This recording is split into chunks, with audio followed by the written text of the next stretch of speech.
নমস্কাৰ 4 আৰু 5 জুন তাৰিখে বন্ধ ঘোষণা অসমৰ কোনখন জিলাত এই বন্ধ ঘোষণা কৰা হৈছে বিশেষত শৈক্ষিক অনুষ্ঠানবিলাক চৰকাৰী হওক বেচৰকাৰী হওক সকলো শৈক্ষিক অনুষ্ঠান বন্ধ ঘোষণা কৰা হৈছে আপোনালোকে স্ক্ৰীনত নিশ্চয় দেখিছে এইখন হ'ল government of Assam office of the district commissioner Sribhumi অৰ্থাৎ শ্ৰীভূমি জিলাৰ ডিষ্ট্ৰিক্ট কমিশ্যনাৰ অৰ্থাৎ জিলা আয়ুক্তৰ ফালৰ পৰা এই অৰ্ডাৰটি পাছ কৰা হৈছে ইয়াত লিখিছে In light of the continuous and widespread heavy rainfall being experienced across the various parts of Sribhumi district, all educational institutions of Sribhumi district will remain closed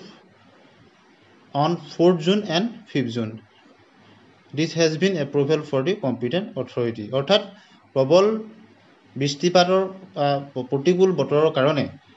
অহা 4 জুন আৰু 5 জুন তাৰিখে শ্ৰীভূমি জিলাৰ সকলোবিলাক শৈক্ষিক অনুষ্ঠান বন্ধ ঘোষণা কৰা হৈছে গতিকে 4 আৰু 5 জুন তাৰিখত সকলোবিলাক এডুকেশ্যনাল ইনষ্টিটিউট শৈক্ষিক অনুষ্ঠান চৰকাৰী হওক বেচৰকাৰী হওক বা ভেঞ্চাৰ হওক সকলো অনুষ্ঠান শৈক্ষিক অনুষ্ঠান বন্ধ থাকিব গতিকে জিলা আয়ুক্তৰ ফালৰ পৰা এই ঘোষণাটো কৰা হৈছে গতিকে আপোনালোকৰ আশেপাশে অন্যান্য জিলাতো এনে ধৰণৰ বন্ধ ঘোষণা কৰা হৈছে নেকি আপোনালোকে কমেন্ট সেকশনত জনাব গতিকে শ্ৰীভূমি জিলাৰ এই ঘোষণাটোৰ বিষয়ে আপোনালোকক জনালো